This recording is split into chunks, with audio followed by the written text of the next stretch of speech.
పరిశుద్ధ గ్రంథంలో నుండి లూకా సువార్త 8వ అధ్యాయము 15వ వచనం నుంచి 21వ వచనం వరకు చదువుతుంది. మంచి నేల నుండి విత్తనము కోరిన వారెవరనగా యోగ్యమైన మంచి మనస్సుతో వాక్యం విని దానిని అవలంబించి ఓపికతో ఫలించువారు. ఎవడనూ దీపము ముట్టించి పాత్రతో కప్పివేయడు, మంచము కింద పెట్టడు గాని లోపలికి వచ్చి వారికి వెలుగు ఆరుపడవలనని దీపస్తంభము మీద దానిని పెట్టును.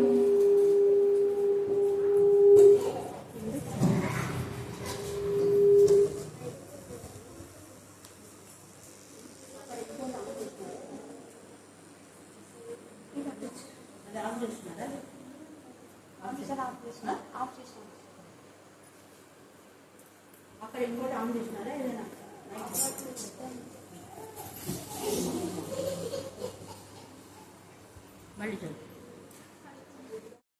పరిశుద్ధ గ్రంథంలో లూకా సువార్త 8వ అధ్యాయము 15వ వచనం నుంచి 21వ వచనం వరకు చదువుతుంది. మంచి నేల నుండి విత్తనములు పోలిన వారెవరనగా యోగ్యమైన మంచి మనస్సుతో వాక్యము విని దానిని అవలంబించి ఓపికతో ఫలించువారు.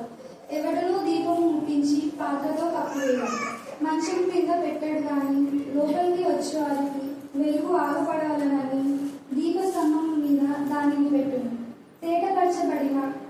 తేటపరచబడని రహస్యం ఏదియూ లేదు, తెలియజేయబడతయు బయలుపడతయు నుండు మరుగైనదేదియూ లేదు.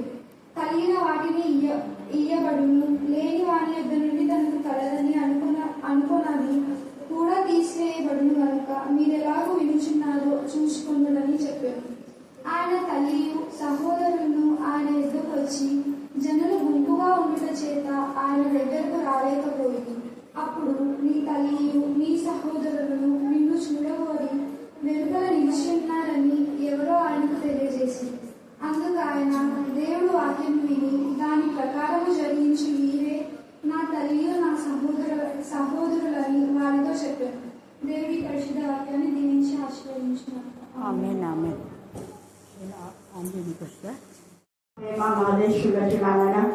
ప్రశస్తమైన మీ సన్నిధానంలో వదిలిపబడిన గొర్రెపిల్ల రక్తాన్ని బట్టి మేము స్తుతిస్తున్నాం. ఈ మధ్యాహ్న కాల సమయంలో మా ప్రభా చదువుకున్న లేఖన భాగంలో ఆశీర్వదించి విరించి మా అందరి జీవితంలో మీరు కనిపించమని ప్రార్థిస్తున్నాం. మనుష్యాత్మ అపవిత్రాత్మను జయిస్తామని గద్దించి పగలగా బంధించమని ప్రార్థిస్తున్నాం. మానవ సలపులు పద్ధతులు దైవోపదేశంలని కలిపి చెరబడి బోధన నుంచి మీరు విడిపించమని ప్రార్థిస్తున్నాం. దేవా వాక్యం చదువుతున్నప్పుడు విన్నప్పుడు వాక్యం చెప్తున్నప్పుడు వాక్యంను గ్రహించి దేవా మంచి మనసుతో నా ప్రభా వాక్యంను అంగీకరించి నా తండ్రి వాక్యానుసారంగా జీవించి ఓపికతో కలిసే జీవితం మీరు మాలో కలుగుతామని ప్రార్థిస్తున్నాం. ఈ మధ్యాహ్న కాల సమయంలో మీ వాక్యం మా ప్రభా నా తండ్రి వాక్శక్తిగా మీరు మార్చి వాక్యం బయట వెళ్తున్నప్పుడే ఆత్మీయ మానసిక శారీరక విమోచన విడిపించమని ప్రార్థిస్తున్నాం. దేవా మీరు సర్వశక్తిమంతులు సర్వోన్నతులు సర్వ అంతర్యామి సర్వ సృష్టికర్తమని నేను స్తుతిస్తున్నాం. ప్రత్యేక రీతిలో నా ప్రభా కోరికల నుంచి నా ప్రభా నీ బిడ్డను ఏ శాసనం స్వస్థత ఇచ్చిన అతన్ని మరి చక్కగా ఆపరేషన్ జరిగి ఆపరేషన్ సక్సెస్ చేసిన అతని గాయాన్ని మాన్పి దేవా బిడ్డ ఎంతో ప్రయాసం నా ప్రభా వచ్చింటున్నాం నేను స్తుతిస్తున్నాం. మరి కుటుంబం మీరు ఆస్వాదించాలి. అలాగే కన్ను నుంచి వచ్చినప్పుడు నా తల్లి శాంతి నా ప్రభావాన్ని బట్టి నా తల్లి విక్రీపాలను బట్టి మీకు వేనాడుగా వందాలు స్తోత్రం చెల్లించుకుంటున్నాం. దేవా నా ప్రభా కొన్ని సంవత్సరాలుగా 40 సంవత్సరాలుగా వారితో ఉన్న ఆత్మీయ అనుబంధాన్ని బట్టి మేము చూస్తున్నాం. వారికి ఇచ్చిన విశ్వాసాన్ని బట్టి కూడా మీకు వందాలు స్తోత్రం చెల్లించుకుంటున్నాం. దేవా ఇద్దరు గవర్నమెంట్ ఎంప్లాయీస్ అయినప్పటికీ దేవా నీ పైన నమ్మకం నుంచి వారు ఇచ్చింటున్నారు తండ్రి. వారి ప్రార్థన వినకుండా మీ కరుణాపీఠంలో ఎత్తిపడుతున్నాం. అన్నట్టు మీరు జ్ఞాపకం చేసుకోండి. అనేక ఆటపోట్ల మధ్య అన్నట్టు మీరు అద్భుతమైన స్వస్థ మీరు ఇచ్చారు. ప్రభావ మీకే స్తోత్రం. శాంతి కూడా అద్భుతమైన మీరు క్యాన్సర్ ఇచ్చారు. అందుకు ఎంత సృష్టించారు కూడా తక్కువే. దేవా నా ప్రభావ మరి ప్రార్థనకు మీరు జవాబు దయచేసి అందరికి చేయబోయే ఆపరేషన్ మీరు సక్సెస్ చేస్తున్నారు. అందుకు మేము సృష్టిస్తున్నాం. మంచి మనసు ఇక్కడ చాలా ఉన్నాయి. ఓపికతో ఫలించడానికి మరి అంశాలు చాలా ఉన్నాయి. మనం ఒకటొకటి ధ్యానం చేసుకుందాం. దాదాపుగా దేవునికి మహిమకరమైన విధానంలో ఈ యొక్క లూకా 8వ అధ్యాయం కంటే వరుస క్రమంలో 6 కాండం నుంచి మనం ధ్యానం చేసుకుంటున్నాం. దేవుడికి స్తోత్రం. మరి బుధవారం అంటూ ఇర్మియా మీకు అందరికి తెలుసు. సరే, ఇక్కడ ఓపికతో ఫలించుట అని ఈ యొక్క మాట ఎందుకు ఏసై చెప్తున్నా అంటే పైన అందరికీ ఈ మాట చెప్పలేదు. ఈ యొక్క ఒక ఉదాహరణ అక్కడ చెప్పాడు. చెప్పిన తర్వాత వీళ్ళు శిష్యులు అడుగుతున్నారు, ఏసయ్య నువ్వు ఉపమానం చెప్పావు కదా, విత్తుట కోయుట అనే ఉపమానం చెప్పావు, అది మనం గత రాత్రి చూసుకున్నాం, విత్తుట కోయుటని. దాని యొక్క సారాంశం ఏమి అని అడిగారు. అప్పుడు అంటున్నారు కదా, చూడండి 10వ వచనం, ఆయన దేవుని రాజ్య మర్మం లేకుండా మీకు అనుగ్రహింపబడి ఉన్నది. అది ఎవరికి పడితే వాళ్ళకి అవకాశం ఉండదు. చాలా మంది రావాలనుకుంటారు కానీ రాలేదు. ఇక్కడ ఈ మధ్యాహ్న కాల సమయంలో ఇక్కడ అంటున్నాడు కదా, ఎంత చక్కగా దేవుని రాజ్య మర్మం లేకుండా మీకు అనుగ్రహింపబడి ఉన్నది ఇక్కడ వచ్చిన వాళ్ళకి ఈ రోజు.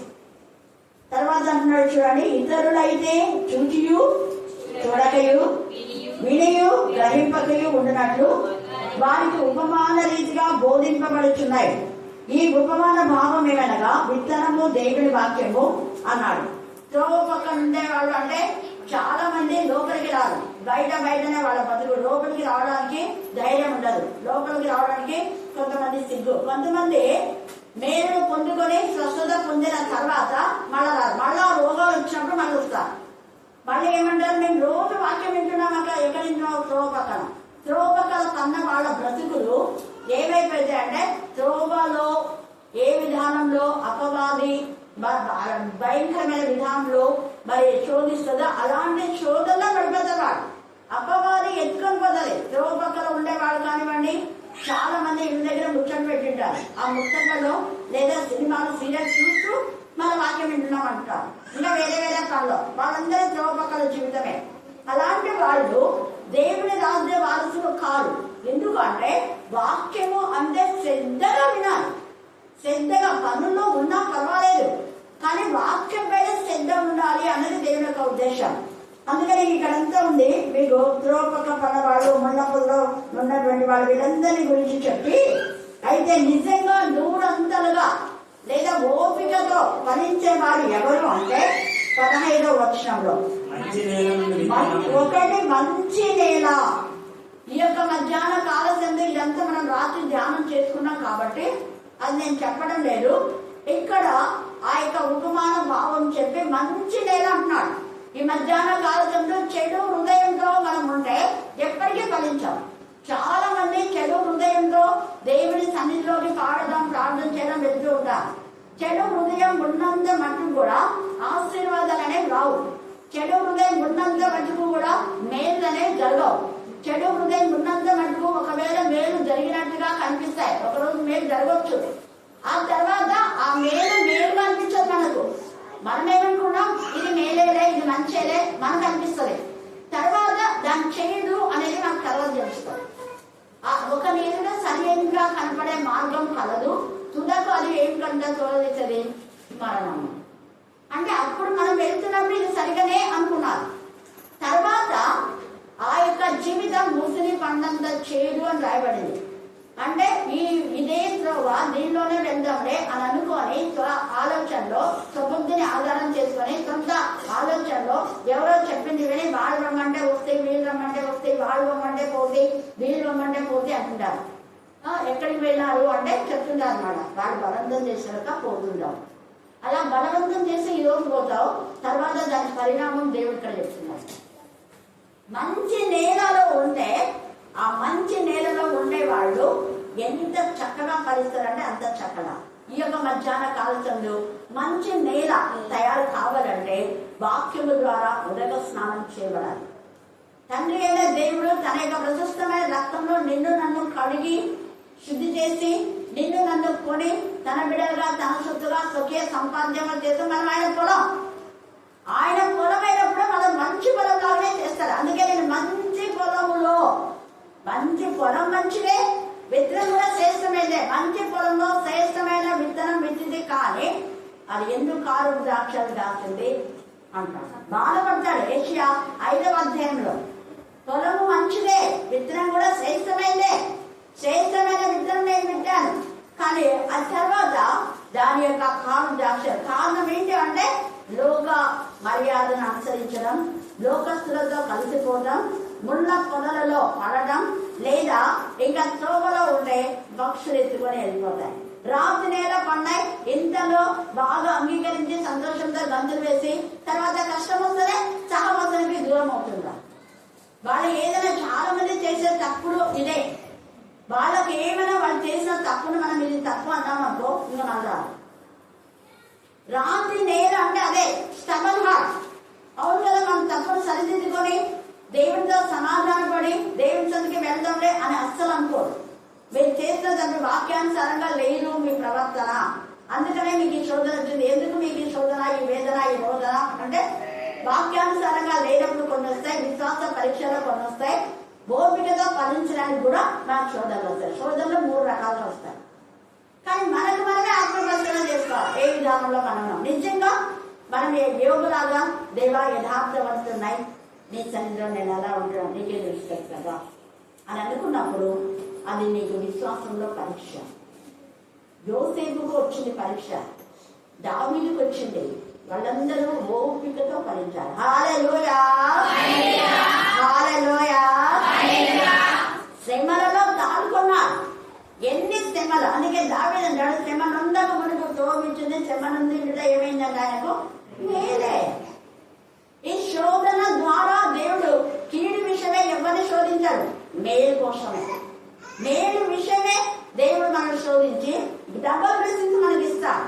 ఇక్కడ యోగుకు వచ్చినటువంటి శ్రమలో, కష్టంలో, వేదనలో, రోదంలో రెండంతా ఆశీర్వాదం పొందుకున్నాడు. కొన్నిసార్లు దేవుడు వాళ్ళు ఇంకా ఎక్కువగా హెచ్చించడానికి, ఇంకా ఎక్కువ అత్యున్నత స్థానాన్ని తీసుకువెళ్ళడానికి, మనల్ని బలపరచడానికి, మనల్ని స్థిరపరచడానికి, మనల్ని దేవుడికి మహిమకరంగా షైన్ చేయడానికి కూడా ఏం చేస్తాడంటే కొన్ని శ్రమలను, కొన్ని బాధ, కొన్ని వేదన, కొన్ని రోదనలు, కొన్ని నిందలు అలా చేస్తాడు. దేవుడు అలా చేస్తాడు. ఎందుకు అంటే దేవుని పర్మిషన్ లేకుండా ఏ శ్రమ మనకు రాదు. గుర్తుపెట్టుకోండి, దేవుని పర్మిషన్ లేకుండా ఏ శోధన మనకు రాదు. దేవుని పర్మిషన్ లేకుండా ఏ రోగం మన దేహాన్ని అంటడానికి వీలేదు.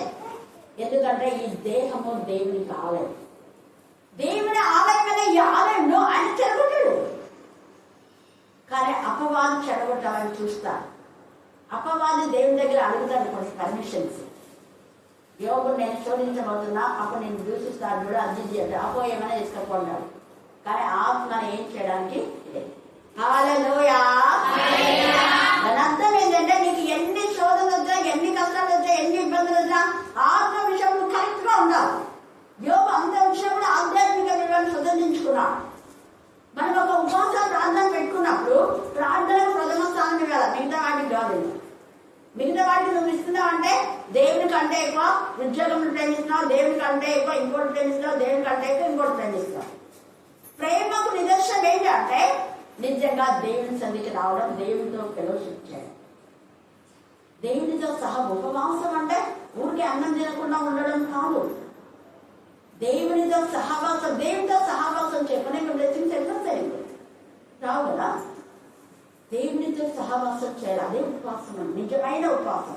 సహవాసం చేయాలి, వాక్యం వినాలి, వాక్యం చదవాలి, వాక్యం ధ్యానించాలి, వాక్యం చెప్పాలి, పాడాలి, ప్రార్థించాలి. ఇన్ ద సేమ్ వే వాక్యంలో ప్రకటించే బిడ్డలుగా అనేక ఆత్మల భారం కలిగి యేసయ్యకు పగలంతా వాక్యం చెప్పాడు, రాత్రంతా ప్రార్థన చేశాడు. ఎందుకు? దేవుని ప్రేమిస్తున్నాం. ప్రేమకు నిదర్శనం అదే. ఊరికే ఒడ్డేటి మాటతో నేను దేవుడిని ప్రేమిస్తాను, దేవుడు అంటే నాకు ఇష్టం, ప్రార్థన అంటే నాకు ఇష్టం, దేవుడు అంటే నాకు భక్తి ఉంది అనడం కాదు. కొందరు అంటారు నేను చాలా ఎక్కువ ప్రార్థన చేస్తాక అంటుంటాను. మరి ఇంత ప్రార్థన చేస్తే ఎందుకు అన్ని శోధనలు అంటే, శోధన అంటే కొన్ని శోధనలు. కొంతమంది ఇళ్ళలో తాగుబోతు కొంటారు కానీ మారరు. ఎందుకు? నేను అప్పుడే అంటాను, ఖచ్చితంగా మారుతారు. మరి మీ ఇంట్లో ఇంకా మారకుండా ఉన్నామంటే ఏది ఎక్కడ ఏది తప్పు తెలుసుకోండి అని చెప్తా ఉంటా, ఎక్కువగా అంటుంటాం. అందుకే ఇక్కడ ఏమంటే మంచి నేల అనేది మన యొక్క ఆత్మకు, మనసుకు, శరీర కల్మషం నుండి ముందు మనలో మంచి రైట్ థాట్స్ మనకు రావాలి. అది మంచి రైట్ థాట్స్ లేకుండా రాంగ్ వేలో మనం ఎంత వాక్యం చదివి, ఎంత ప్రార్థించి, ఎంత పాడవాళ్ళ కూడా అన్ని ఉన్నాయి. మంచి నేల మన హృదయం ముందు మంచిగా ఉండాలి. అందుకని ఇక్కడ ఏమంటాడే మంచి మనసుతో మనం ఉంటే మంచి ధననిధిలోకి మంచి విషయాలు, సద్విషయాలు వస్తాయని కూడా మన గతంలో చూసుకున్నాం. కాబట్టి ఇక్కడ ఏమంటున్నా అంటే మంచి మనసుతో వాక్యములు గ్రహించిన వాళ్ళే యోగ్యుత. యోగ్యమైన అన్నాడు ఇక్కడ. ఎవరు యోగ్యుడు అంటే ఎవరు 300గా ఫలించేవారు, ఎవరు దేవునికి మహిమకరంగా ఫలించారు, ఎవరు దేవునికి ఇష్టంగా ఉండేవారు అంటే యోగ్యత కలిగినటువంటి వాళ్ళు, మంచి మనసు కలవాడు. అలాగనే దేవునికి మహిమకరంగా మన దేవుని సంఘాల్లో కానీ ఎక్కడైనా ఏదైనా ఒక అధికారం కోసం వెంపకాడుతున్నారు. కానీ అధికారం ఉండడానికి నీకు యోగ్యత ఉందా అని ఆలోచించాలి. నాకు యోగ్యత ఉందా, ఈ యోగ్యత అని మనం ఆత్మపరిశీలన చేసుకోవాలి. యోగ్యత లేకుండా ఏ పని చేసినా ఆ పని ద్వారా ఆశీర్వాదం రాకపోగా శాపాలు వస్తాయి. అందుకే ముందు మనం యోగ్యమా కాదా అనేది ఆలోచించాలి. మనకి యోగ్యత ఉందా లేదా అన్నది ఈ మంచి మనం చెప్తారు. గతంలో సరే ఇక్కడ మనం చూస్తే శతాధిపతి అన్నాడు, నువ్వు నా ఇంటికి వచ్చేదానికి నేను యోగ్యుడను కాదన్నాడు. యోగ్యుడు అన్నాడా, యోగ్యుడు కాదన్నాడు? కాదన్నాడు. 100 మందికి అధిపతి. పైగా ఆయన క్యారెక్టర్ అందరు సాక్ష్యం ఇస్తున్నారు. ఈయన సమాజ మందిరం కట్టిన సమాజ మందిరంలో ఎంతో మేలు చేశారు. అది అక్కడ నిన్ను గురించి సమాజ మందిరం మేలు చేశారు అంటున్నారా, కీడు చేశారు అంటున్నారు? సమాజ మందిరంలో మేలు చేసిన వాళ్ళు యోగ్యమైన వాళ్ళు. సమాజ మందిరంలో మేలు చేసిన వాళ్ళు ఆ సమాజానికి సరిపోయినటువంటి వాడు, కావలసినటువంటి వాడు. చూడండి మన గురించి ఏం సాక్ష్యం ఉంది. 2 ఏళ్ళు ఉద్యోగం, 2 ఏళ్ళు ఏదైనా పదవి ఇచ్చిందంటే ఎంత గర్వమహంగా. అందుకే మంచి యోగ్యమైన మనసు, మంచి మనసు ఉండేవాళ్ళు దేవుని వాక్యానికి లోబడతారు. వాక్యానికి లోబడే వాళ్ళే దేవునికి ఇష్టమైన వాళ్ళు. అందుకనే ఇక్కడ ఈ మాట మాట్లాడుతున్నాను. తర్వాత ఏమంటున్నాడు చూడండి, 1 యోగ్యత, 2 మంచి మనసుతో వాక్యం విని, 3 అవలంబించి అంటే గ్రహించి ఆ ప్రకారం నడుచుకోవాలి. వాక్యానుసారంగా నచ్చకుండా నీ పెద్దమా, నేను అది ఉన్నాను, నేను చర్చలో పెద్దను, సంఘ పెద్దను, పాస్టర్ను, డీకన్ను, డైరెక్టర్, ఎవరైతే ఉంది నువ్వు వాక్యానుసారంగా గ్రహిస్తే నువ్వు వాక్యంలో విలువిస్తావు. ఏంటా గ్రహింపంటే నిజంగా వాక్యంలో ఉన్నట్టుగా ఎవరు చెప్పాలంటే పెద్దలు చెప్పాలి, పాస్టర్స్ చెప్పాలి, మనకున్న లీడర్స్ ఎవరెవరు ఉంటారు వాళ్ళందరూ ధర్మశాస్త్ర ప్రకారము బోధించాలి. వచ్చిన ప్రజలకు మీరు చేసే తప్పు అని ఖండించలే, తప్పు వాళ్ళనే సమర్థిస్తారు. ఏమిటా తప్పు అంటే చూడండి చెప్తున్నా ఇక్కడ లేవియా కాండంలో 19వ అధ్యాయము 32వ వచనం చదవండి. లేవియా 19:32. తల నెరసిన వాణి ఎదుట లేచి, తల నెరసిన వాణి ఎదుట లేచి అనలేం చేసుకోండి. తల నెరసిన వాణి ఎదుట లేస్తున్న వాళ్ళు దీపాగా కూర్చుంటారు పెద్దలు పోతే కూడా. తల నెరసిన వారి ఎదుట నువ్వు లేచి చదుమా ముఖము కనపరిచి అంటే వాళ్ళ దగ్గరికి వెళ్ళి ముసలివాణి ముఖమును కనపరిచి నీ దేవునికి భయపడవలెను, నేను యెహోవాను నీ దేశమందు పరదేశి నీ మధ్య నివసించినప్పుడు వాణ్ణి బాధింపకూడదు. ఇది లేఖనం చెప్తుంది. పరదేశిని బాధిస్తున్నావా, తల్లిదండ్రులు బాధిస్తున్నావా, ఇలా చెయ్యకూడదని ఎవరు చెప్పాలి? సంఘంలో ఉన్నటువంటి యాజకులు, దొంగ యాజకులు, నకిలీ యాజకులు చెప్పాలి. ఎందుకు అంటే వాళ్ళ సరైన విధానంలో వాళ్ళ ట్రైనింగ్ ఉండదు. ఎక్కడెక్కడో ఏం చూస్తుంటారు, ఏ ట్రైనింగ్ లేకుండా కొంతమంది అడ్డుగోలు వస్తుంటారు. దేవుడు వాళ్ళని పిలవకపోయినా కూడా వస్తుంటారు కొంతమంది. దేవుని చేత ఏర్పరచబడిన వాళ్ళు, పిలువబడిన వాళ్ళు, దేవుని చేత పంపబడిన వాళ్ళు లేఖనానుసారంగా ప్రవర్తిస్తారు. వాళ్ళకు దేవుడు ఈ వాక్యం ఉంటుంది కాబట్టి దేవుడు భయం. ఎందుకంటే నేను ఛాన్సార్లు అక్క వచ్చినప్పుడు అక్కడ స్కూల్లో కానీ ఎక్కడైనా నేను లేచి చదివితే అక్క ఒప్పుకొని వస్తాను, బ్యాగ్ ఇవ్వగానే నేను చదివినా కాబట్టి తీసుకున్నాను. నెలసిన వెంట్రుకల కరవాది ఏదైనా బ్యాగ్ ఉన్నా ఏదైనా ఉన్నా వాళ్ళని చేపట్టుకొని లోపలికి తీసుకురావాలి. అది వాక్యం. నువ్వు పాస్టర్ కానీ, బిషప్ కానీ, రెవరెండ్ కానీ, సో డజంట్ మ్యాటర్. నీకంటే పెద్దవాళ్ళు ఉన్నప్పుడు గౌరవించాలి. యేసయ్యనే అన్నాడు. యేసయ్యనే ఏమన్నాడు? నేను ఒకటే అన్నాడు. దేవదూతలు నమస్కారం చేస్తుంటే నేను మీలాంటి వాడిని అంటాడు. యోహానుకు పాదాలకు నమస్కారం చేస్తుంటే ప్రకటన 22లో ఆ మాట రాయబడింది. మీకు రీసెంట్ గా చెప్పాను, మళ్ళీ ఒకసారి చూపిస్తాను. 8-9 విషయాలు ఇవ్వండి. యోహానును నేను ఈ సంగతులను వినిన వాడను, చూచిన వాడను.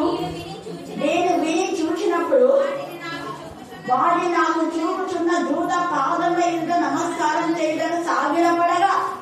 అంటే ఇక్కడ దేవుడు దూత పొందే, ఈ దూత అన్ని చూపిస్తుంది. అంటే సంఘంలో ఒక పంపి వారు 20 ఏళ్ళు 30 ఏళ్ళు పరిచయం చేస్తున్నారంటే వాళ్ళకు లోపడాలి. ఇక్కడ ఈ దూత ఇన్ని చెప్పింది కదా అని యోహాను యేసు ప్రభు శిష్యుడైన నిజంగా లోబడి అక్కడ నమస్కారం చేయడానికి పోతే సాగిలపడగా. అక్కడ వద్దు సుమి, నేను నీతోను ప్రవక్తలైన నీ సహోదరులతోనూ ఈ గ్రంథములో వాక్యములను గైకొని వాడుతోను సహదాసులను. నేను ఎక్కువ కాదు, ఎంతవరకు చూడండి, దేవుడికే చేయాలి. సహదాసులు ఇదే మాట ఏసై నెరవేర్చాలి. నేను దేవుని కుమారుడు కాబట్టి నేనే వాక్యం చెప్పాలి, మీరు చెప్పకూడదు అందే. మంచి మనసుతో గ్రహించిన వాళ్ళు నాకు ఇచ్చిన తలాంత దేవా ఈ పిల్లలకి నాకు ఇచ్చిన అధికారం వీళ్ళకి ఇస్తున్నా. తండ్రి అనే దేవుడు ఏ అధికారం ఇచ్చాడో అదే అధికారాన్ని శిక్షలకు ఇచ్చాడు యేసయ్య. తక్కువ ఇవ్వలేదు, సేమ్ అధికారం. నేను కొంచెం ఎక్కువ తీసుకుంటాను, నువ్వు కొంచెం తక్కువ తీసుకో అని చెప్పలేదు. సేమ్, మీరు నేను ఒకటే, మనమందరం తండ్రికి కుమారులం కుమార్తెలం. అది మంచి మనసు అంటే, యోగ్యమైన మనసు అంటే అది. దేవుడికి యోగ్యమైన వాళ్ళు అంటే వాళ్ళు. అందుకనే ఎఫెసీయులకు రాసిన పత్రికలో కూడా మనం చూస్తే 6వ అధ్యాయం 1వ వచనం చదవండి. ఎఫెసీ 6:1. పిల్లలారా ప్రభువునందు మీ తల్లిదండ్రులకు, ప్రభువునందు అంటే నీకు నిజంగా దేవుడి వైపు ఉంటే, నిజంగా నువ్వు వాక్యంలో ఉంటే, ప్రభువునందు వాక్యంలో ఉండే వాళ్ళు తల్లిదండ్రులకు ఏం చేస్తారు? విధేయులైయుండుడి. ఇదే ధర్మం. ఇదే ధర్మం. నేను ఎందుకో నిన్ననే చెప్పినా, నిన్న రాత్రి చెప్పినాను. మళ్ళీ నిన్న రాత్రి ఒక సమస్య వచ్చింది, ఒక ఫ్యామిలీ వచ్చింది, వాళ్ళకి ఇదే చెప్పినాను. మీ తల్లిదండ్రులకు తప్పు ఉన్నా, మీరు తల్లిదండ్రులకు తప్పు అంటే మరి దేవునికి విరోధమైన పాపం చేస్తే గద్దించండి. అలా కాకుండా చిన్న చిన్న విషయాలకు ఎదురియద్దు అని చెప్పాను. దేవునికి విరోధంగా నేను ఏమైనా పాపం పని చేయమంటే చెయ్యద్దు. లంచం తీసుకోమనో, లేకపోతే ఒకవేళ వివాహంలో వేరే పిల్లలు ఎక్కువ డబ్బులు ఇస్తుంది, ఈ పిల్లలు వదిలేస్తే అట్లాంటి చేయదు. వాక్యములకు వ్యతిరేకంగా చెప్పినప్పుడు వినద్దు, వాక్యానుసారంగా చెప్పినప్పుడు వినాలి. అది నీకు నచ్చకపోయినా మళ్ళీ చెప్తున్నా. ఏసై చేశాడు, ఏసైకు తండ్రి నీ చిత్తమైతే ఈ గిన్నె తొలగించన్నాడు. నీకు ఇష్టం లేదా? నేను ఓకే, నాకైతే ఇది తొలగించాలని నేను రాన్ చేస్తున్నా, ఏసై తొలగించాలని చెప్తున్నాడు. కానీ మళ్ళీ ఏమంటాడు? నీ చిత్తమే సిద్ధించిన తండ్రి చిత్తానికి. అందుకనే తండ్రి అయిన దేవుడు కూడా ఆయన నల్లగొట్టడానికి ఆయనకి ఇష్టమైంది. హల్లెలూయా, హల్లెలూయా. నీ తల్లిదండ్రులు నిన్ను నల్లగొట్టే పరిస్థితి చేసినారు అనుకుందా, నిన్ను నల్లగొట్టేలాగానే నీ పెద్దలు బాధ పెట్టినారు అనుకుందా, నలుగుట్టేవాడు. ఆ తర్వాత నువ్వు షైన్ అవుతావు. చూసుకో, నన్ను నల్లగొడుతున్నారే, నన్ను బాధిస్తున్నారే, నన్ను చిరగొడుతున్నారే, నన్ను నిందిస్తున్నారే పెద్దలు అనుకోవద్దు. ఒకరోజు అది నీ ప్రశంసగా మాత్రమే మేలు కోసమే. అందుకని ఇక్కడ ఈ మాట మాట అదే మనం చూస్తే 1 తిమోతి 5వ అధ్యాయం 1-2 వచనాలు. 1 తిమోతి వృద్ధిని గద్దించద్దు. నువ్వు వాళ్ళ ముందు పుట్టి పెరిగి వాళ్ళని గద్దిస్తావా? నేను సేమ్ జరిగింది కాబట్టి నేను చెప్తున్నా. వాళ్ళకి చెప్పా, గద్దించకూడదు, తప్పు అయినా గద్దించలేదు. వృద్ధుని గద్దింపగా తండ్రిగా భావించి అతన్ని హెచ్చరించుము. అతనికి ఏమైనా తప్పు ఉంటే ఏదైనా చెప్పు, అంతేగాని గద్దించదు.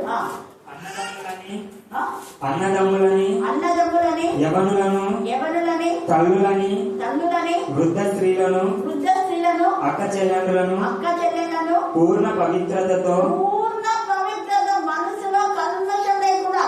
మీ తల్లిని ఎలా చూస్తుందో మీ అత్తను అలాగనే, మీ చెల్లిని ఎలా చూస్తుందో మీ వదిన అలాగనే, మీ తోడుకోవడం అలాగనే, ఇంకా అసలు అది. అప్పుడు దేవుడు నేను ఆశ్రయిస్తాను.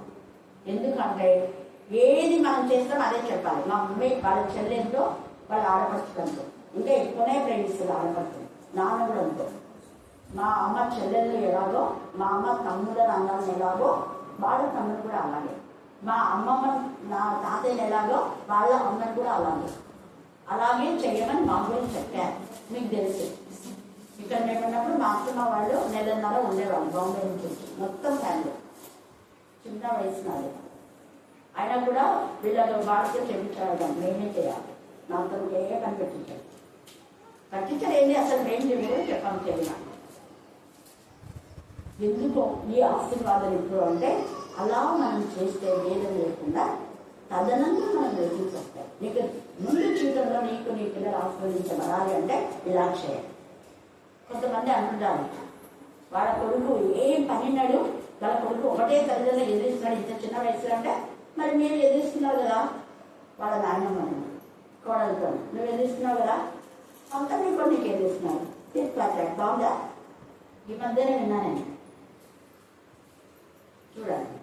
ఎందుకు నువ్వు ఏ కొలత కొలుస్తావు అదే కొలత కొలబడతావు. వద్దు, మనం మంచి మనసుతో పెద్దలను గౌరవిద్దాం. వేసయ్య ఇదంతా ఎందుకు చెప్తున్నాను, పెద్దలు అంటే వాక్యములకు లోబడే వాళ్ళు. మళ్ళీ ఇప్పుడు వాక్యలకు లోబడే వాళ్ళను వద్దు, వాక్యముకు లోబడలేదు కాబట్టి వాళ్ళు పెద్దలైనా దేవునికి విరోధంగా మాట్లాడితే హెచ్చరించు, అది కాదండి, హెచ్చరించమన్నా.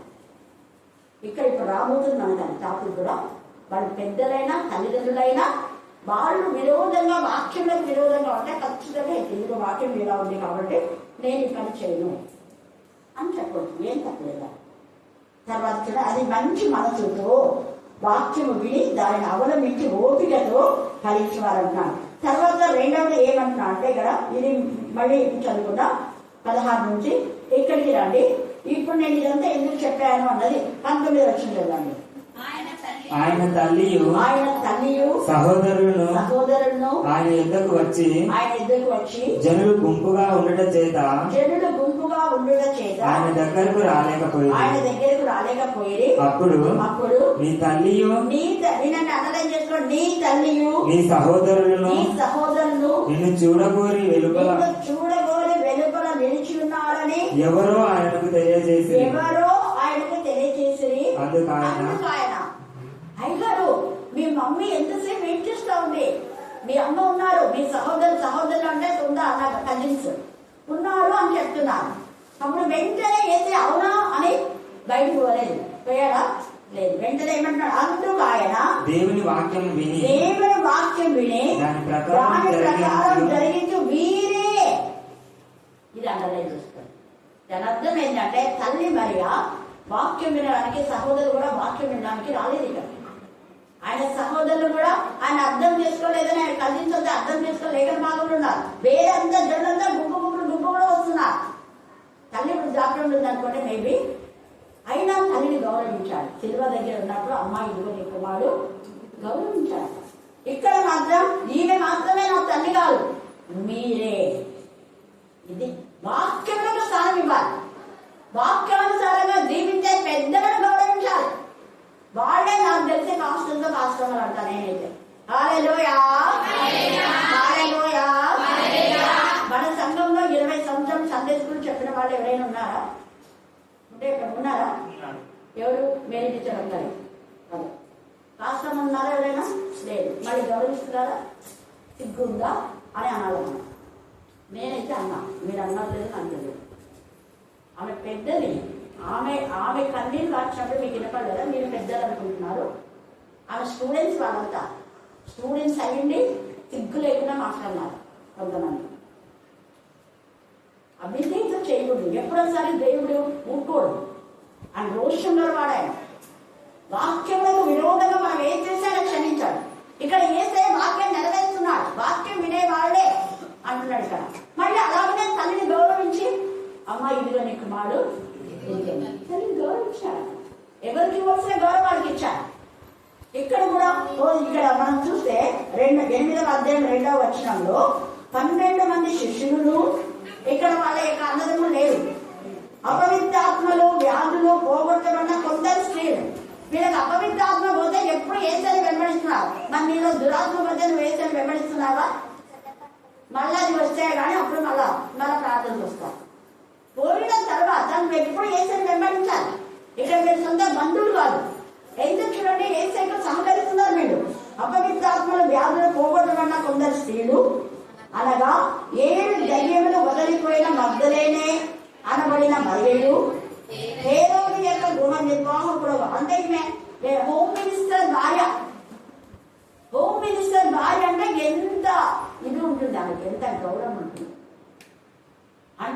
ఇంట్లో ప్రధానమంత్రి తర్వాత నెక్స్ట్ వాళ్ళే. అసలు ఇంట్లో ప్రధానమంత్రి కూడా తప్పే అన్న.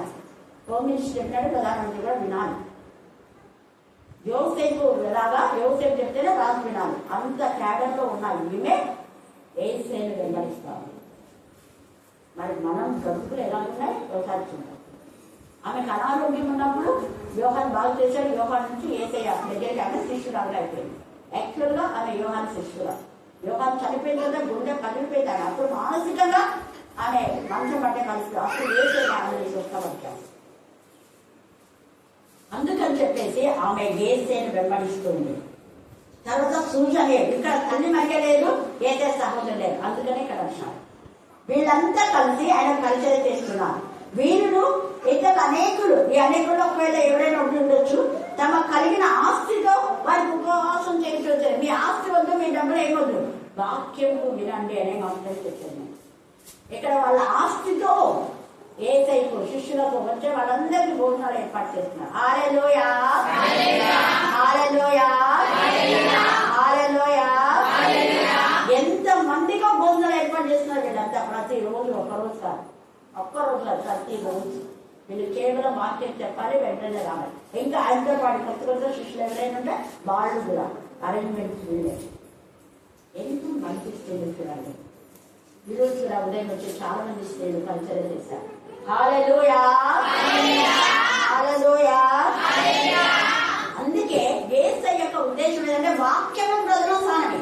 వాక్యం యొక్క ప్రధాన స్థానం ఇచ్చిన వాళ్ళు చిన్నలైనా వాళ్ళని మనం గౌరవించాలి, పెద్దలైనా గౌరవించాలి. గుర్తుపెట్టుకోండి, వాక్యం వాళ్ళు ఉంది కాబట్టి దేవుడు వాళ్ళు ఉన్నారు. దేవుడికి ఇచ్చే ఆనర్ మనం వాళ్ళకి ఇవ్వాలి.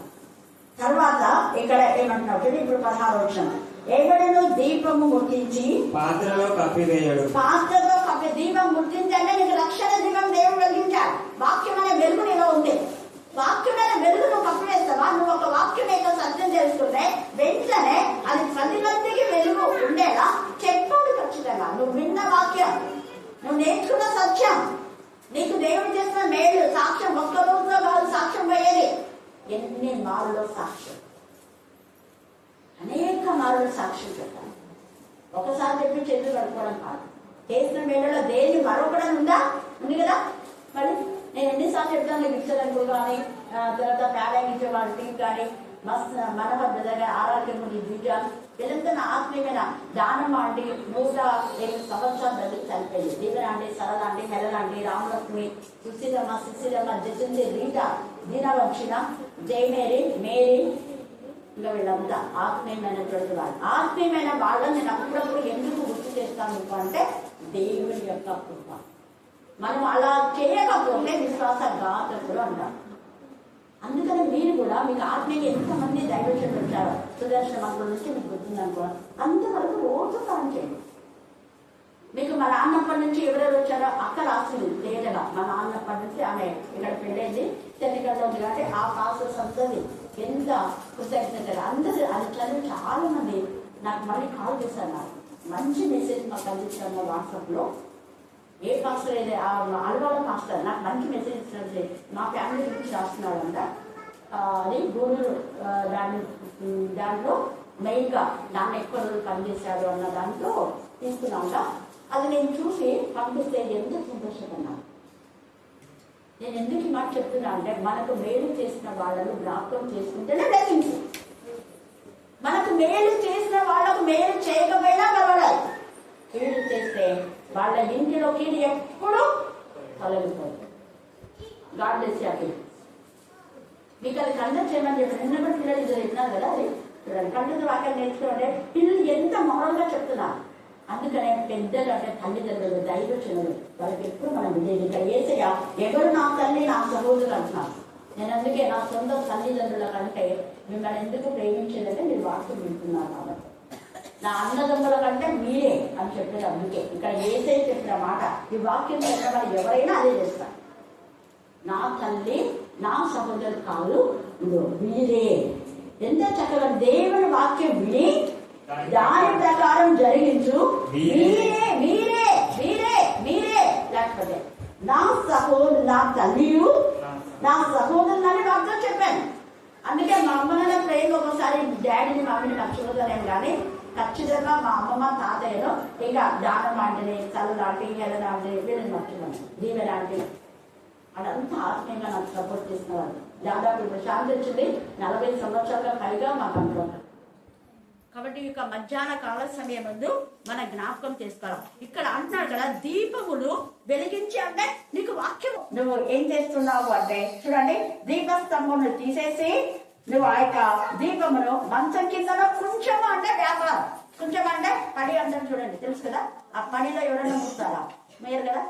దీపమును వెలిగించేది అందరికి వెలిగి వాళ్ళని పైన పెడతాం. సేమ్ ఇది కూడా అంటే నువ్వు ఎప్పుడు పైవాడవుగా ఉండాలనే దేవుడి ఉద్దేశం. నువ్వు కింది వాడగా ఉండకూడదు, నువ్వు తక్కువ వాడు, రోజు రోజుకి ఎక్కాలి. అందుకే కన్నా బిడ్డలో రోజు కొత్త కొత్త వాళ్ళు వస్తున్నారు దేవునికి స్తోత్రం. ఇంకా రాత్రి అయితే ఇక్కడ అక్కడ పట్టాలి, రోజు 2-3 కొత్త వాళ్ళు. తర్వాత అన్యులు ఎక్కువ మంది అన్యులు. తిరుపతిలో మనం పోయినప్పుడు చాలా మంది అన్యులు, దాదాపు 10 మంది చేతి వాళ్ళు భయంకరంగా. ఆ ఎస్వి యూనివర్సిటీ మేడం ఆమె, ఆ ఎస్వి యూనివర్సిటీ వాళ్ళు కూడా వచ్చినారు. ఆమె కూడా ప్రేయర్ రిక్వెస్ట్ చేస్తుంది. నేను ఎందుకు మాట చెప్తున్నాను అంటే అన్యులకు ఉన్నటువంటి ఆ నమ్మకం మనకు కూడా ఉండాలి. మనం పోగొట్టుకోండి, అప్పుడు నీకు బ్లెస్సింగ్స్. ఆ కనెక్షన్ అనేది పోగొండి. నేను ఫోన్లో ఎందుకు వీళ్ళంతా నాకు కనెక్ట్ అయ్యిందో శాంతి ఇప్పుడు వచ్చింది, కానీ ఎప్పుడు ఆమె ఫోన్లో కాంటాక్ట్ అయి ఉంటుంది. అందుకే దేవుడు ఎన్ని ఆటపోట్ల మధ్య వాళ్ళని కాపాడినాడు. నిజంగా చెప్పాలంటే ఆమె హస్బెండ్ కానీ ఆమెను కానీ ఆమె క్యాన్సర్ విషయంలో ఎన్ని ఇది చేస్తున్నారు, కానీ దేవుడు అద్భుతంగా ట్రైన్స్ విక్లిపన మరి ఆ ఉద్యోగం విషయంలో చాలా విషయాలు ఒకటి కాదు. ఎందుకు ఇవన్నీ నేను చెప్తున్నా అంటే ఎప్పుడైతే మనం సహావాసాన్ని ఎప్పుడు దేవుడు ఇప్పుడు ఆమె కర్నూలులో ఎంతమంది పాస్టర్స్ ఉన్నారు ఒకటి ఆలోచించండి. ఉన్నారు కదా కర్నూలు పాస్టర్స్ ఉన్నారు, నాకంటే స్పిరిచువల్ వాళ్ళు ఉన్నారు, కానీ వాళ్ళకి అప్పటి నుంచి నమ్మారు కాబట్టి అదే సహవాసం కావాలంట. అది నేను కూడా అదే మీతో ఈ సహవాసం ఉన్నా కాబట్టి కర్నూలులో నేను ఎంతమంది పిలుస్తున్నారు, కెజ్జే ఎన్నిసార్లు పిలుస్తుంది, శాండన్ చర్చకు వచ్చి మెసేజ్ ఇవ్వక సీసీ చర్చ్ వాళ్ళు. కానీ తిరుపతికి పోవడానికి కారణం ఏంటంటే అక్కడ అన్యులు, నేను అన్యులకు ఎక్కువ ప్రధానత అందిస్తాను. పైగా చాలా ఏళ్ళైంది పోగానే పోయాను. 12 సార్లు పైగా చర్చిలో, 2 సార్లు జిఎస్ కాల్స్లో, కర్నూలులో 2 times జిఎస్ కాల్స్ వాళ్ళు కాబట్టి నేను పోయాలంటే ఈ టైంలో ఫోన్ వస్తుంది. ఉపవాస ప్రాంతంలో అందరూ దూరం వెళ్ళను కూడా. ఎందుకు నేను చెప్తున్నా అంటే వాక్యములకు మీరు స్థానం ఏంటి, మీ జీవితాన్ని ఎంత షైన్ అయిపోతాయి చూడండి. అందుకని ఇక్కడ మనం వెలిగించినటువంటి దాన్ని కొంచెం కింద మంచం కింద పెట్టొద్దండి. నీకు పనులు ఉంటాయి, ఉద్యోగాలు ఉంటాయి, అన్నీ ఉంటాయి, కానీ ఫస్ట్ ప్రయారిటీ దేవునికి వెళ్ళాలి. టైం ఉన్నప్పుడు అంతా అబ్బాబా లెక్చర్ అంతా పేపర్ కరెక్షన్ అనేది అంత బిజీలో కూడా ఎంత దేవుని చిన్నప్పటి నుంచి ఎప్పుడు వాళ్ళు బ్రేక్ చేయలేదు. నేను ఇక్కడ వచ్చిన 35 సంవత్సరాల్లో ఏనాడు కూడా వాళ్ళు బ్రేక్ చేయలేదు. ఎప్పుడు వస్తుందంటే లేదా ఫోన్ కాంటాక్ట్. దేవుడు అందుకనే ఏం చేశాడు, ఎంత అద్భుతం చేశాడు సిరి విషయంలో. ఆమె ట్రైనింగ్ పోవాలన్నా వద్దనుకున్నారు, ఆడపిల్ల అంత దూరం కాబట్టి పంపించండి అన్నా, నేను వెంటనే పంపించినాను. మన తర్వాత ఇంకోటి ఏదో అది ఎగ్జామ్ రాయలేక మేము చెన్నైలో వేరే రాయి మనం ఏం కాదు, రామొస్తున్న 2 daysకే పెద్ద కంపెనీలో జాబ్, ఎక్కువ రోజులు కూడా. ఎందుకంటే అది నా వాగ్దానం. దేవా నేను 1 వారానికే ట్రైనింగ్ చేసిన వారానికి నాకు ఉద్యోగం ఇచ్చినట్టుగా నా దగ్గర ఇచ్చిన పిల్లలకు చదువు ఇవ్వాలి, గవర్నమెంట్ జాబ్ ఇవ్వాలి, సొంత ఇల్లు ఇవ్వాలి, ఆత్మల భారం ఇవ్వాలి, అనేక ఆత్మలను తీసుకురావాలి. హల్లెలూయా హల్లెలూయా. అలాంటి జీలు దేవుడు ఇచ్చాడు.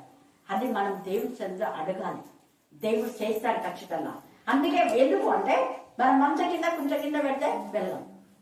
దీపస్తంభం మీద ఎందుకు పెట్టమంటున్నా అంటే ఆ దీపస్తంభం మీకు చూపించిన అక్కడ ఉంది దీపస్తంభం చూడండి. అది కింద ఉన్నటువంటి ఆ కాండము తండ్రి అయిన దేవుడు, అటు ఇటు ఉన్నది తండ్రి కుమారుడు పరిశుద్ధాత్మ. తర్వాత అక్కడి నుంచి వచ్చిందంతా పెద్దలు మనకు ఆధ్యాత్మికంగా బలపరిచినటువంటి వాళ్ళంతా. దీపస్తంభం తండ్రి అయిన దేవుడి నుంచి, కుమారుడి నుంచి, పరిశుద్ధాత్మ మనలో ఉండి వాళ్ళు ఎప్పుడు వెలిగిస్తుంటారు. వాళ్ళు మళ్ళీ ఆ దీపం వేరే వాళ్ళని వెలిగించారు. దేవుడు మనల్ని వెలిగించినప్పుడు తండ్రి అయిన దేవుడు ఏసైతో మాట్లాడినాడు, ఏసై పరిశుద్ధాత్మ పంపాడు. పరిశుద్ధాత్మ 24 hours అంతా ఉంటది. ఎప్పుడు పరిశుద్ధాత్మ ఉంటుందా, ఎప్పుడున్న పాస్టర్లో తప్పుడు పోయింది. అవును, 24 hours ఉంటది. ఆయన ఎల్లప్పుడూ మీతో ఉండే కాదన కష్టాలు చెప్పాడు కదా, వాక్యంలో ఉంది కదా. వాక్యాన్ని వ్యతిరేకంగా బోధన చేయకూడదు. మన హృదయంలోనే భయంకరమైన చెప్పులు పెట్టుకొని పిల్లలు చెప్పులతో వస్తారు అని ఏమో గద్దించాయి, అమ్మాయిలు తిట్టుకుంటూ పోతున్నారు. చిన్నపిల్లలు నాటకపరచుగా ఏం చేయాలా? నాయకులు వాళ్ళకి ఎవరంటే రౌడీలు అయితే వద్దు. చిన్నపిల్లలైనా చిన్నపిల్లలు అంటే మరి ఇంటి ఉండేవాళ్ళు కొంచెం రెబెలియస్గా ప్రవర్తించారు, గట్టిగా అరచడం, గొడవలు చేయడం, ఆ గేటు ఈ గేటు అటువంటి వాళ్ళు ఉంటే గద్దించాలి. మరి చిన్నపిల్లలు వాళ్ళకి తెలియదు కదా. అలాంటి పిల్లల గురించి కాదు, ముందు మన హృదయంలో భయంకరమైన చెప్పులు ఉన్నాయి, దానిలో తీసేస్తారు. అందుకనే ఇక్కడ నిర్గమకాండంలో అయితే పస్కా పశు బలిని అది తినేటప్పుడు ఏం చేయాలన్నా చెప్పులు వేసుకుని తినాలి. మీరు చూపించినాయి కదా నిర్గమ 12 చూడలేక చెప్పులు వేసుకొని నడుము కట్టుకొని పరిశుద్ధమైన పస్కా అంటే ఎంత నిష్ఠతో పాటించాలి. అలాంటి పస్కానే ఏసయ్య చెప్పులు వేసుకొని తినండి అంటాడు. తల్లి దేవుడు, తండ్రి కుమార పరిశుద్ధాత్మ ఏంటది అంటే పరిశుద్ధమైన జీవితం. లేదా మనం చెప్పాలనుకుంటే ఆ యొక్క చెప్పుల మీద సమాధానం సువార్త సిద్ధ మనసు అనే జోడు తొడుక్కోండి అంటాడు. అలా చేస్తే అప్పుడు దీపస్తంభం మీద వెలిగేసి అనేకులకు అది మరి వెలుగుతా ఉంటుంది. తర్వాత తేజపరచబడిన రాష్ట్రం ఏమీ లేదు. మనం ఎక్కడ ఇంటి దగ్గర పొలాల దగ్గర ఎక్కడ గుసగుసలు అన్ని వేసేది. చూడ ఎంత చక్కగా ఉంటుంది. వెలుగు అగపడవని దీప స్తంభం మీద దాని పెట్టును తేజపరచబడే రహస్యం ఏది లేదు. అయ్యో వెలుగుంటే వెలుగులో మా కాపాడు బయటపడితే అక్కడ వెలుగు దగ్గరికి రాదు. చాలా మంది అలా రావద్దు. నువ్వు ఇలా రాకనే ఏదో ఒకటి తెలుస్తాయి. తర్వాత చూడండి, చదవండి. తెలియజేయబడకయు బయలుపరచబడకయు మరువైనది ఏది లేదు. దేవునికి అన్ని తెల్లబెట్టండి. కలిగిన వాడికే ఇవ్వబడి. ఎందుకు కలిగిన వాడికి ఇవ్వబడుతుంది అంటే కలిగిన వాడు ఎప్పుడు దేవుని స్తుతిస్తూనే ఉన్నాడు. కానీ లేని వాడు ఎప్పుడు నాకు లేదు ఫలాన్ని ఇస్తామని మనం ఒప్పుకుంటే ఇవ్వాలి. మాకేం లేదు అంటే నీకు లేకుండా పోతుంది. నేను ఛాన్సార్లు చెప్పే కదా, ఎప్పుడు నాకు అది ఎప్పుడో మైండ్లో ఫిక్స్ అయిపోయింది. 2వ రాజులో 4వ అధ్యాయం. ఆమె అమ్మ నీ ఇంట్లో ఏముంది, ఆమె ధనకుల దగ్గరికి కూడా అప్పు ఉంది కాబట్టి ఇంకొకరి దగ్గర అప్పు, ఈ అప్పు తీర్చడానికి ఇంకొకరి దగ్గర అప్పు, ఇంకొకరి దగ్గర అప్పులు అయిపోతారు. ఇంకా అప్పుల్లోనే బస్సు కూడుకుపోతారు. కానీ ఆమె వెంటనే దైవజన్ దగ్గర సొల్యూషన్ కోసం వచ్చింది. అప్పుడు దైవజన్ కూడా అమ్మ నా దగ్గర డబ్బులు తీసుకోమని చెప్పరా? చెప్పిందా? ఏం చెప్పినాడు? నీ ఇంట్లో ఏముందమ్మా, కొంచెం నూనె ఉంది, మళ్ళీ ఈయన నూనె ఎక్కడ అడుగుతారా ఏమో అని సత్యం చెప్పింది. నువ్వు సత్యమే చెప్పావు. సరే వెళ్ళి తలుపు మూసేస్తే సమస్య మూసే, ఇది ఇస్తే మళ్ళీ నాకు ఉంటుందో లేదో అనొద్దు. నువ్వు ముందు సమస్య మూసే. ఫస్ట్ చెప్పిన పని చేయి. ఫస్ట్ దేవుడికి 2 కాసులలో ముందు దేవుడికి ఇచ్చింది. అలాగనే మగ్ధలైన మీద తనకున్నదంతా ఏసైకి ఇచ్చింది. తద్వారా ప్రపంచమంతటా ఆమె మొదటి మిషనరీ సమరయ స్త్రీ మగ్ధలైన పునరుద్ధానం గురించి చెప్పింది ఆమెనే. ప్రపంచమంతా ఆమె పేరు వ్యాప్తి చెందుతారు. జెరూసలేంలో కూడా పెద్ద చర్చ్. హల్లెలూయా, హల్లెలూయా.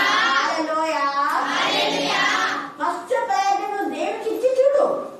అక్కడ సారిపోత విధురాలు మొదటి రాజులు మనం 15 చూస్తే ముందు చిన్న అప్పలు తీసుకున్నాం, నాకు పెద్దదేమో ఫస్ట్ నాకు తెచ్చు. ఆ కరువులో ఆమె పిండే ఆస్వాదించాడు. మిగతా దూరాల్లో ఎంతమంది ఉన్నారు, వాళ్ళంతా లోకస్తులు. మళ్ళీ చెప్తున్నా, లోకస్తులు బ్లెస్సెడ్ కాదు. వాళ్ళంతా పేదవాళ్ళే ఉంటారు, వాళ్ళు విధురాలే ఉంటారు మేబీ, కానీ వాళ్ళంతా బ్లెస్ కాలేదు. ఈమె దేవుడి పైన అనుకుంది కాబట్టే ఈమెకి ఇంకా దేవుడు ఇచ్చాడు. అందుకని ఇక్కడ కలిగిన వాళ్ళు అనే మాట అర్థం ఏంటంటే ఏసైని కలిగిన వాళ్ళు అనే మాట డబ్బు ఉండే వాళ్ళని కాదు. మనం ఈ పదాన్ని ఊతపదంగా కలిగిన వాళ్ళకే దేవుడిస్తారు, ఉన్నోళ్ళకే దేవుడిస్తారు కాదు. కలిగిన వాళ్ళంటే వాక్యము ఉన్నవాళ్ళు. ఇక్కడ వాక్యం గురించి చెప్తున్నాడు ఏసై. మంచి మనసుతో, యోగ్యమైన మంచి మనసుతో వాక్యం విని దాని ప్రకారం దాన్ని అవలంబించి ఓపికగా ఉండాలి. నీకు నేను పొందుకొని మళ్ళా రోగాలు వచ్చినప్పుడు మళ్ళీ రావడం కాదు. చాలా మంది అట్లే దయ్యాలు వేయంటే మళ్ళీ దయ్యాలు వచ్చినప్పుడు మళ్ళా. ఇప్పుడు నేను మళ్ళీ చెప్తున్నా, చాలా ఇళ్లలో పోయిన దురాత్మలు మళ్ళా ప్రవేశిస్తున్నాయి. మన మధుమతి ఏడ్చి ఒక విషయం నాకు ప్రేమించడానికి నేనన్నా, మధుమతి నీకు ఎన్నిసార్లు చెప్పినా, నెలకు 1 సారన్నా 2 సార్లన్నా పెళ్లి చూపుకు రామని. టైం ఉండదు అక్క, ఉండదంటే వస్తుందా కదా, ఫంక్షన్కి వచ్చినప్పుడన్నా రావచ్చు కదా. ఇంకా మళ్ళీ మనకు సొల్యూషన్ సాల్వ్ కావాలంటే ఎలా అవుతుంది? సేమ్ పోయినటువంటి ఆ దురాత్మలు ఏ ఇల్లు అయితే దురాత్మలు వెళ్ళకుండా అవి మళ్ళీ ఇళ్లలో కృష్ణ వేసుకొని అన్ని ఇళ్లలో భయంకరమైన సమస్య, గుండె పగిలేలాంటి సమస్య ఎందుకు వస్తాయి? వాక్యంలో ఉంది. ఒక దురాత్మ పోయిన తర్వాత నువ్వు మళ్ళీ అదే సహవాసంలో లేకపోతే, లోతు అబ్రహాం సహవాసంలో లేదు కాబట్టి మొత్తం కూడా ఉండదంతా పోగొట్టుకున్నాం. ఇద్దరు కూతుర్లు కూడా పరిశుద్ధత లేదు. చూసారా? అలాగే సహవాసంలో లేదంట దావీదు సౌలు. దావీదుతో సౌలు ఉన్నంత వరకు సౌలు బ్లెస్ అయ్యాడు. దావీదుతో ఎప్పుడైతే విషక్తి వచ్చిందో తను తన కుమారులందరూ తెచ్చారు, 7 మంది కుమారు. నిన్ననే చెప్పినాను కదా, నేను గుర్తుపెట్టుకోవాలి. సహవాసం అనేది చాలా చాలా ప్రాణం. అందుకే అపోస్తుల్లో రొట్టె విరిచినప్పుడు సహవాసం కూడా మానుద్దాం. గ్లోరీ అంత బిజీలో ఉండదు. వెంటనే అక్క రోజు వస్తారు. ఒకరోజు ఇక్కడ ఉంది కదా, మన దగ్గర ఉంది. హల్లెలూయా, హల్లెలూయా. అందుకని ఆమె ఇద్దరు పిల్లలు డాక్టర్స్, ఇంకొక పిల్లలు డెంటిస్ట్ ఏమో. పాప బాబు ఇద్దరు చిన్న పిల్లలు మాత్రమే అనుకుంటా, ఇద్దరు డాక్టర్స్. కెజే ఇద్దరికి ఏం తక్కువ లేదు. అప్పుడు తెలుసు ఇద్దరు ఇచ్చి ఇద్దరు కొడుకు బిడ్డ డాక్టర్. నిన్న రావాలనుకుంటే ఈ రోజు కూడా వస్తాను. అక్కడ వచ్చి రావాలనుకున్నప్పుడంతా పాపకు ఆపరేషన్, డాక్టర్ గారు పాప ఆపరేషన్ పడుతుంది. ఆ పాప ఎంత సంతోషపడింది మీ మధ్య. మళ్ళీ మళ్ళీ రావాలనిపిస్తుంది అంటే ఆ పాప కూడా స్పిరిచువల్, ఆ పాప కూడా తలాంతులు ఉన్నాయి. ఇన్ ద సేమ్ వే పరిశుద్ధాత్మ అంటూ మాట్లాడుతున్నాడు అని చెప్తారు. అక్క ఆంటీ నాతో దేవుడు మాట్లాడుతున్నాడు, మీతో ప్రేమ్ చేయాలి. ఏం మనం ఆశ్రయం కదా, నేను ఒకవేళ ఇచ్చేయకపోతే నువ్వే ప్రేమ్ చేసుకుంటా, లేదంటే మీతోనే తెలుసుకున్నారు. వాళ్ళ అమ్మ స్పిరిచువలే, మంచి స్పీకర్ వాళ్ళమ్మ. దేవుడు కొందరికి గొర్రెలను అప్పగిస్తారు. ఆ గొర్రెలు వాళ్ళతోనే అండపెట్టబడి ఉండాలి. చెదరిపోకూడదు. చెదరిపోతే త్రోవ పక్కన సాధారణ ఎత్తుకొని పోతారు. గుర్తుపెడతారు. ఆ పరిధిలోనే ఏసైకి 12 మంది శిష్యులు ఇచ్చారు. వాళ్ళు 12 ఏసై శిష్యులే. యోహాను శిష్యులు కదా. యోహాను చనిపోయిన తర్వాత, నేను మళ్ళీ చెప్తున్నా, నేను చనిపోయిన తర్వాత మళ్ళీ దేవుడు మీరు ఎవరితో కాంటాక్ట్ కావడం దేవుడు అప్పుడే పెడతాడు అప్పుడే. అది గుర్తుపెట్టుకోవాలి. ఆ విధానంలో మనం వెళ్తే మనం చాలా కలిగిన వారి వాక్యం ఉన్న వారికి ఇంకా దేవుడు ఇంకా. అందుకని కలిగిన వారికి ఇవ్వబడను, లేని వారి దగ్గర నుండి ఉన్నది కూడా తీసేస్తాడు. ఒక తలాన్ని తీసే ఈ ఒక్కడేనా అన్నాడు, అది కూడా తీసే. 5 వాడు 10 తెచ్చినాడు, 2 ఇచ్చిన వాడు 4 తెచ్చినాడు. చూసారా? అందుకని ఇక్కడ ఏమంటున్నాడు, ఆత్మలను కూడా మనం అలాగా 5 మంది మనం సంపాదిస్తే 10 మంది తెస్తే దేవుడికి ఆశీర్వదించాం. ఒక ఆత్మ నీకున్న రక్షణే నువ్వు 3 గంటలు పెట్టేస్తే నీ ఆత్మను కూడా నువ్వు పోగొట్టుకుంటావు. అందుకనే చూడండి ఇక్కడ ఎంత బాగా కలిగినది లేని వాని దగ్గర నుంచి తీసేసి కలిగిన వానికే ఇస్తా ఉండదు. మీరు ఎలాగూ ఉంచున్నారో చూసుకుని అది.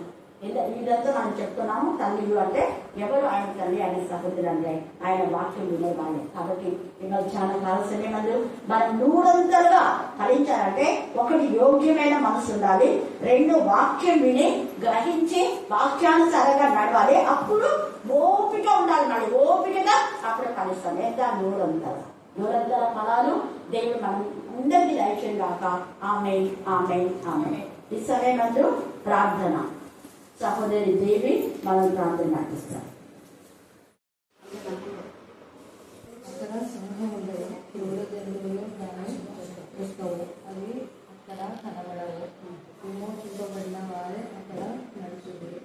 యెహోవా విమోచించిన వారు పాటలు పాడుతూ తిరిగి సియోనుకు వచ్చేదారు. వారు తల మీద నిత్యానందం ఉండదు. వారు ఆనంద సంతోషంలో గలవారే వచ్చేవారు.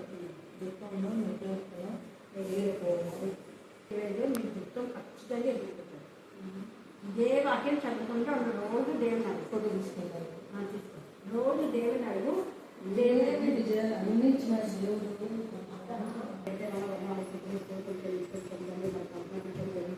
విశ్వాసంతో నమ్మకాన్ని ఎంత ఆత్మతో శక్తులు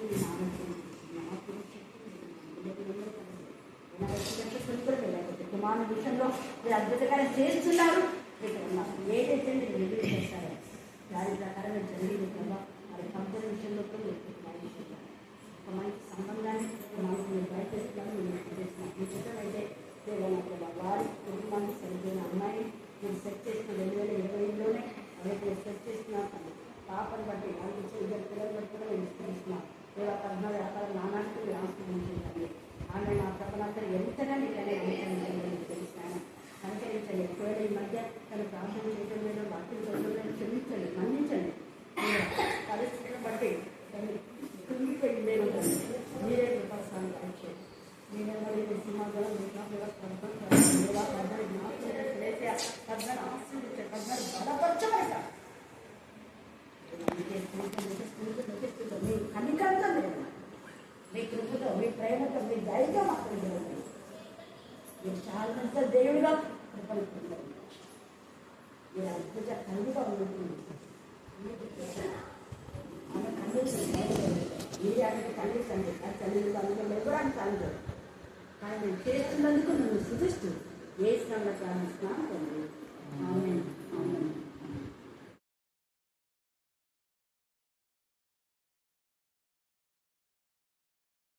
21వ అధ్యాయము 19వ వచనము. మీరు మీ ఓర్పు చేత మీ ప్రాణములను దక్కించుకొందురు.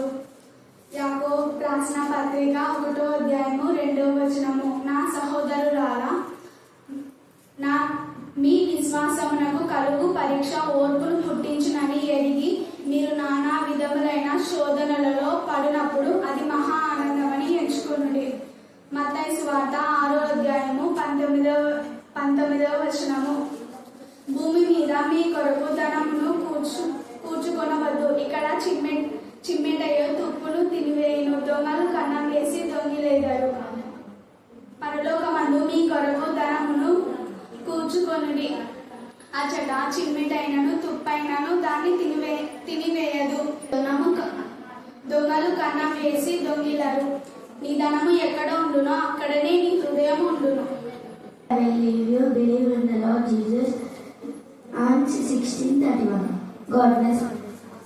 గ్రంథము 24వ అధ్యాయము 4వ వచనము. బలిపీఠము నొందనే పిచ్చుకలకు నివాసము దొరుకును, పిల్లలు పెట్టుటకు వాటికి స్థలం సమకూర్చుకొను. గ్రంథము 1వ అధ్యాయం 3వ వచనము. ఎద్దు తన కాలం మంది ఎదుగును, గాడిద తన వాణి గొడ్డిని ఎరుగును.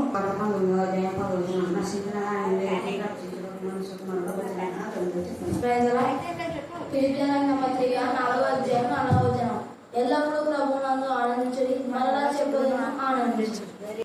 అలాగే ప్రజల యెషయా గ్రంథము 1వ అధ్యాయం 3వ వచనము. ఎద్దు తన కామమందు ఎరుగును. ఎద్దు తన కామమందు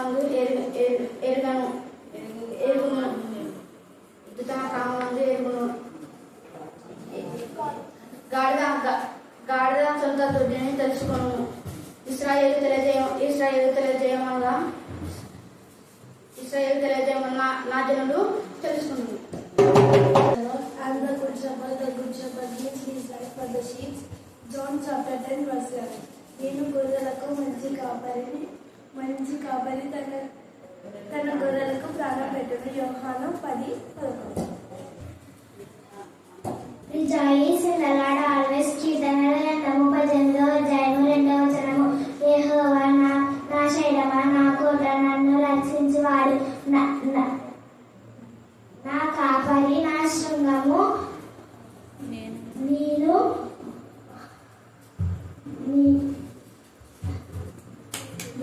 యోహాను సువార్త 10వ అధ్యాయం 14వ వచనం. నేను గొర్రెలకు మంచి కాపరిని. I am the good shepherd, and I know my sheep, and I know my own. రెండవ కొరింథీయులకు రాసిన పత్రిక 6వ అధ్యాయము 16-18 వచనాలు. దేవుని ఆలయమునకు విగ్రహములకు ఏమి పొందిక? మనము జీవం గల దేవుని ఆలయమై ఉన్నాము. అందుకే దేవుడు ఇలాగూ సెలవిచ్చుచున్నాడు, నేను వారిలో ఉండి నివసించి సంచరింతును. నేను వారికి తండ్రినై ఉందును, వారు నాకు జనులై ఉందురు. కావున వారి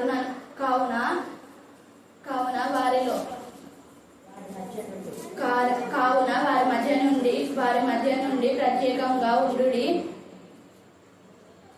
ప్రత్యేకంగా ఉండుడి అపవిత్రమైన దానిని ముట్టకూడదని ప్రభువు చెప్పుచున్నాడు.